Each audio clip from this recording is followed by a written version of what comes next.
personne. Maître des cieux, maître de la terre, à toi la gloire pour l'éternité. Tu m'as donné la vie, la paix, le bonheur et la joie.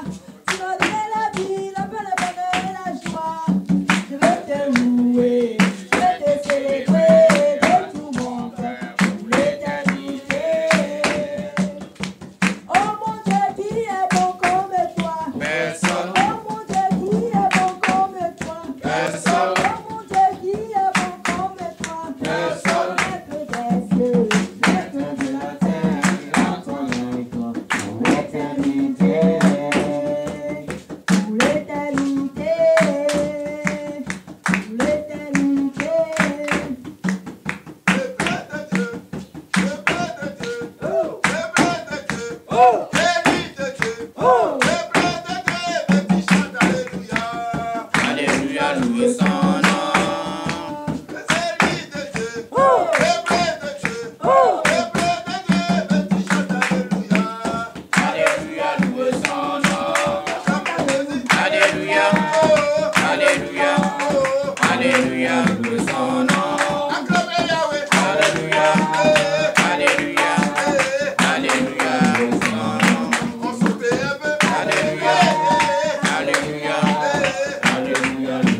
Amen. Gloire à Jésus-Christ. On acclame le Seigneur Jésus-Christ. Alléluia. On n'a pas d'embêté. On va chanter embêté dès quand tu commences. Amen. Amen. Pasteur, Oui. c'est trop. Bon, comme le Saint est avancé. Le temps. Alléluia. Amen. D'accord. Comme on a trop pris le temps. Alléluia. D'accord. Prochainement, Amen. on va vraiment. On chante souvent embêté ici. D'accord. Voilà. On chante beaucoup même embêté même souvent. Mais comme on le dit, le temps est très avancé. Amen. On bénit le nom du Seigneur. Amen. Voilà. Acclamez Jésus pour l'apôtre aussi. Vraiment qui donne vraiment une faveur véritablement, une serveur véritablement dans ce culte. Que Dieu bénisse. Nous allons prier légèrement pour la prédication qui ne va pas durer que 15 minutes seulement. Alléluia, à cause du temps qui est beaucoup avancé. Je vais prendre 15 minutes pour dire au moins quelque chose sur notre thème principal que nous sommes en train de partager depuis un long moment. Seigneur, merci pour ta parole que tu voudrais que nous recevons de toi en ces jours. Sois loué, sois béni notre Dieu. Nous te recommandons nos cœurs. Nous prions Jésus-Christ que tu nous donnes véritablement la compréhension de ta parole. Bénis ta parole, notre Dieu, notre roi. À toi la gloire, à toi la louange, au nom de Jésus-Christ. Amen. Il est actuellement 11h46, ou plus tard, midi, 2 minutes, je vais arrêter ma prédication. Je vais donner un tout petit message sur notre thème que nous sommes en train de partager ensemble. Amen. Et donc, la dernière fois, on avait continué notre fameux thème qui est très très long. Notre sujet, notre série de messages sur la marche avec le Saint-Esprit. Amen. La marche avec le Saint-Esprit, et on avait vu, on était arrivé sur l'un des sous-thèmes qui était vraiment la liberté. Amen. La liberté. On avait vu que dans la marche avec le Saint-Esprit, il y avait trois dimensions. Voilà, 3 nouvelles dimensions dans la vie chrétienne. La dimension du repos, la dimension de la liberté et la dimension de la puissance. Amen. Et on était arrêté sur la dimension de la liberté. Amen. Voilà. Et aujourd'hui, la dimension de la liberté, on l'avait touché cela, on n'était pas allé très profondément dedans. Voilà. Donc aujourd'hui, nous allons parler légèrement de là où on était arrêté et puis parler de la dimension de la puissance. Amen. Bien. Il y a 3 sortes de marches, comme on l'avait dit. La marche selon la chair, la marche selon la direction des œuvres sataniques et la marche selon le Saint-Esprit. Amen. Et on avait abordé ces 3 types de marches, ses avantages et ses inconvénients. Amen. Et on était sur la marche du Saint-Esprit.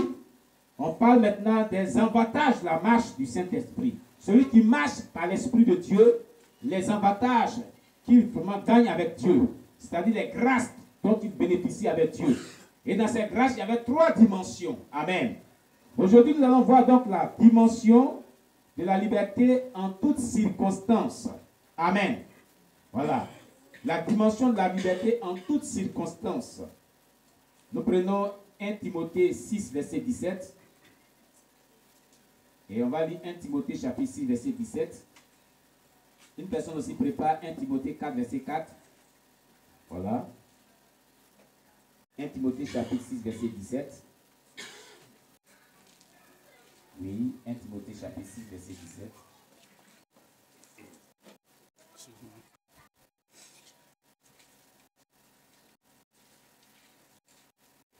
Bien, je fais la lecture. Mais à la première, vas-y. Recommande aux riches Oui.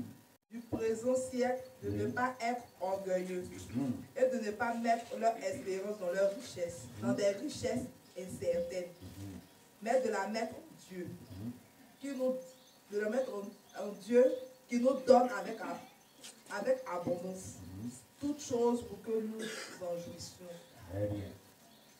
Dieu nous donne tout pour que nous en jouissions. C'est bon. On va y revenir, on garde la page. Dieu nous donne tout pour que nous en jouissions. Dieu dit, recommande. Timothée, donne des recommandations, donne des instructions aux hommes riches. Donne des conseils en quelque sorte.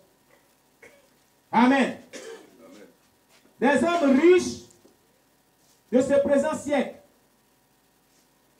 De ne pas être orgueilleux aujourd'hui à cause de la richesse, à cause de la bénédiction. Des hommes sont orgueilleux. Des femmes sont orgueilleuses.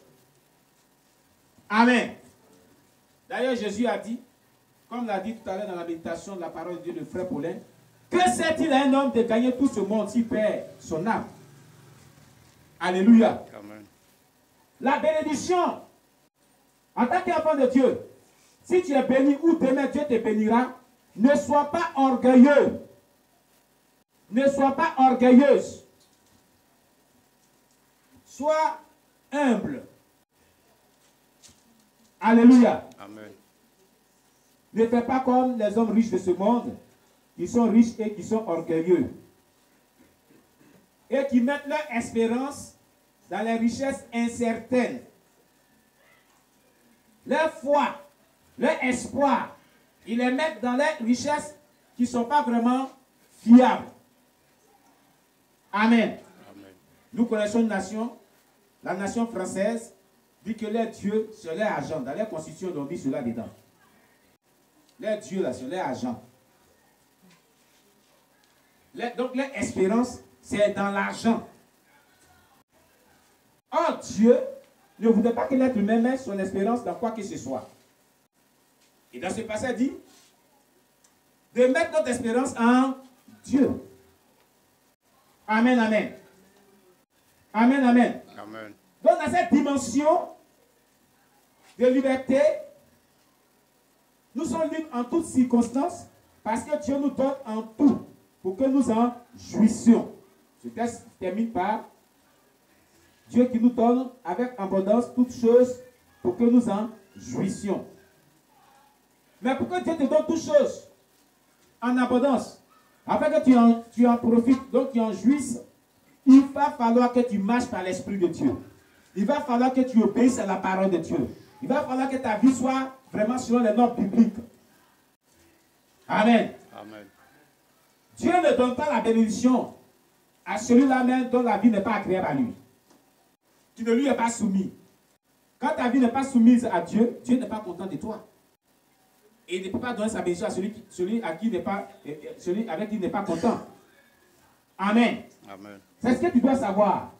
La condition pour qu'il te donne la bénédiction ici, c'est que tu aies une vie qui est soumise à sa parole et à son Esprit Saint. Que tu marches par le Saint-Esprit. Que tu vis par le Saint-Esprit. On a vu le premier verset qu'on a lu, on a lu quand on fait cette série de messages, c'est Galates chapitre 5, verset 25. Si nous vivons par l'Esprit, marchons aussi par l'Esprit. Amen. Amen.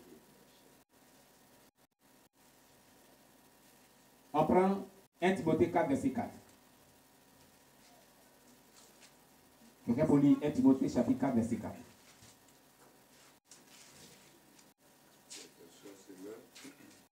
La version Semeur, donne-lui le micro. En effet, tout ce que Dieu a créé est bon.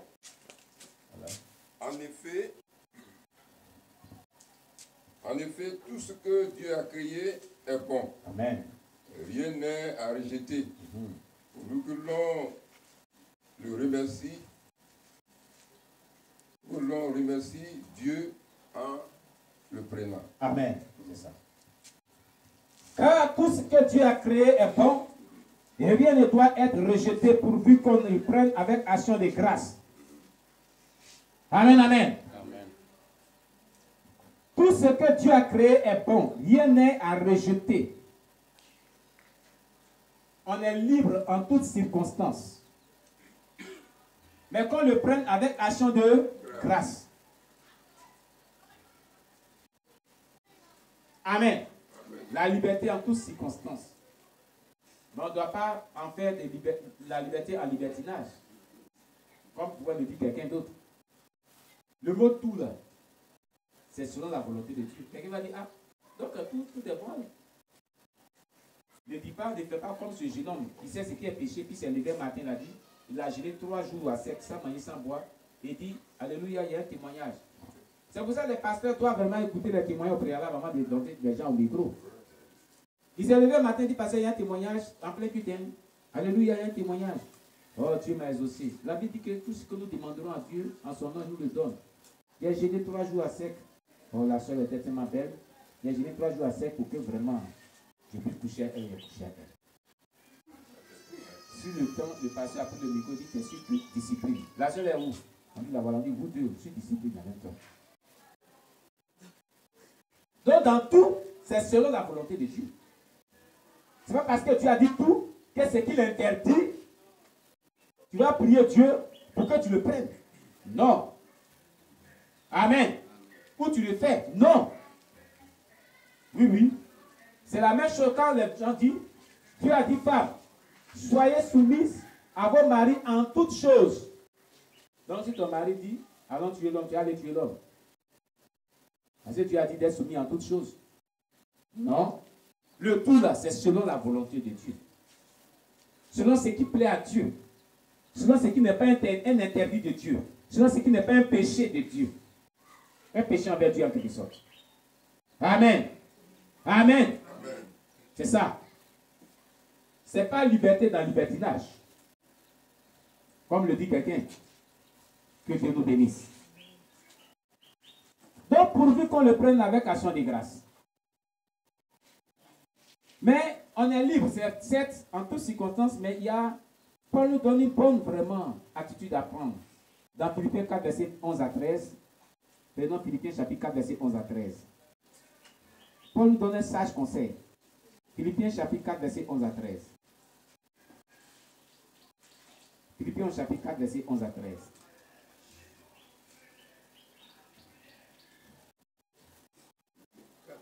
Philippiens chapitre 4, verset 11 à 13. Paul nous donne un sage conseil.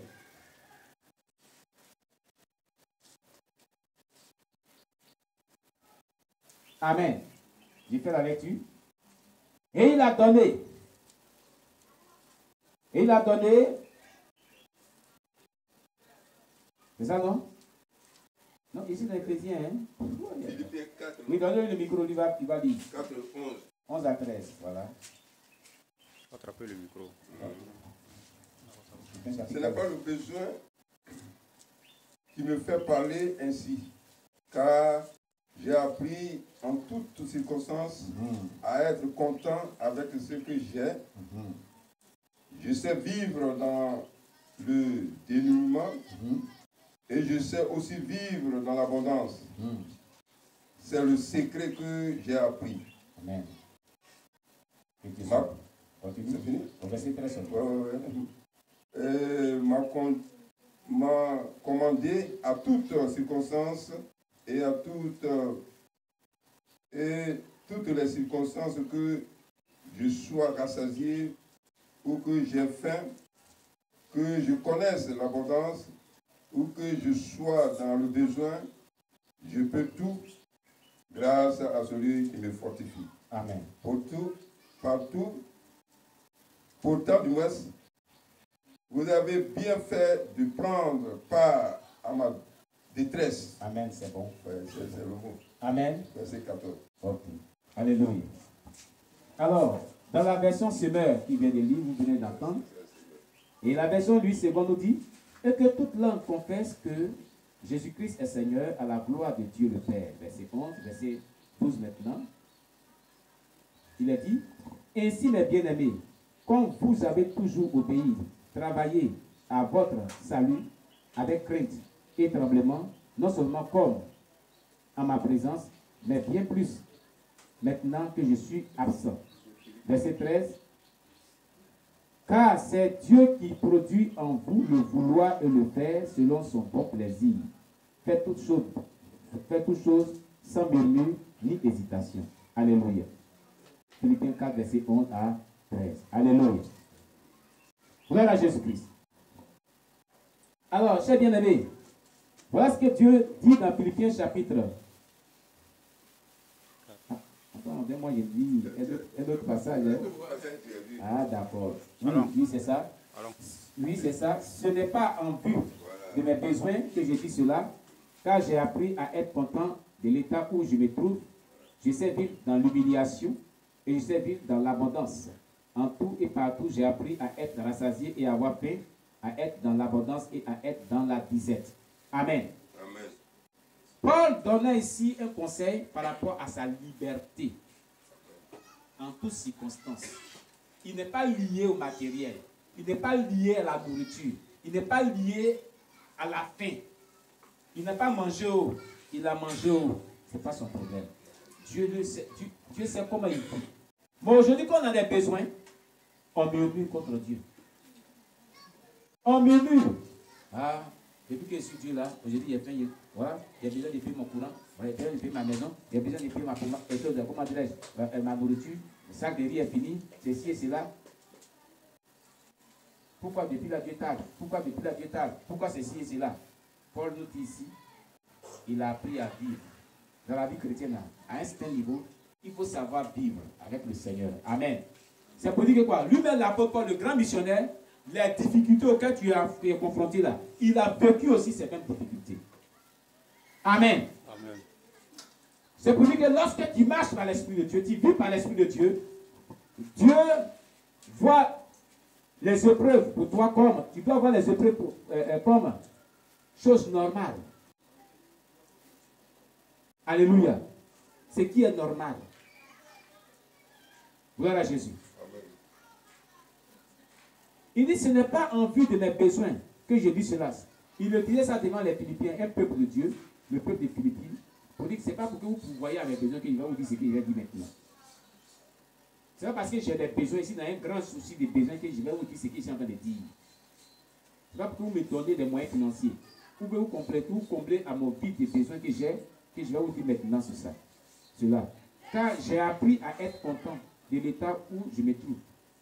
C'est-à-dire qu'il vit dans le problème où il est content. Il vit dans la joie, dans l'abondance où il est content. Il est dans la disette où il est content. Amen. Je sais vivre dans l'humiliation et je sais vivre dans l'abondance. En tout et partout, j'ai appris à être rassasié et à avoir faim, à être dans l'abondance et à être dans la disette.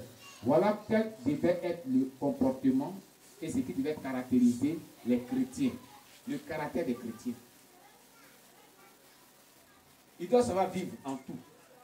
Dans les épreuves, comme dans l'abondance, il doit se contenter. Amen. Amen. Amen. Dans les épreuves, il ne doit pas murmurer. Murmurer veut dire murmurer. Tu sais ce que ça veut dire? Tu mets mur entre toi et Dieu. Quand tu murmures là, tu mets barrière, mur entre toi et Dieu. Il n'y a plus maintenant relation. Murmurer, mur. Tu bâtis mur et mur. Qui t'a attiré? Ne murmurez pas lorsque vous traversez des temps d'épreuve. Oui. On ne doit pas murmurer. Si tu murmures, tu mets mur et mur. C'est quand tu dis Dieu c'est bon même, c'est fini entre toi et moi. Amen. Amen. C'est quand tu dis Dieu c'est bon, c'est fini entre toi et moi. Mais si tu ne murmures pas, il y a toujours la relation avec Dieu. Tu bénis le nom du Seigneur, il y a toujours la relation avec Dieu. Alléluia. Amen. C'est ce que tu dois savoir. Gloire à Jésus-Christ. Amen. Acte 16, verset 23 à 25. Pour terminer, il a dit qu'il devait être long. C'est Acte chapitre 16, verset 23 à 25.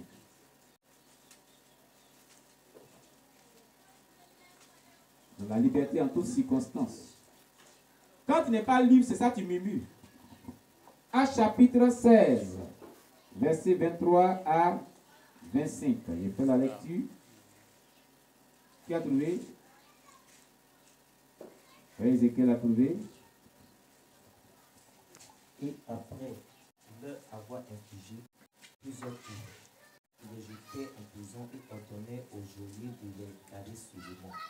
Ayant reçu cet ordre, celui-ci les jeta dans la prison intérieure et sera leur pied dans des entraves. Sous le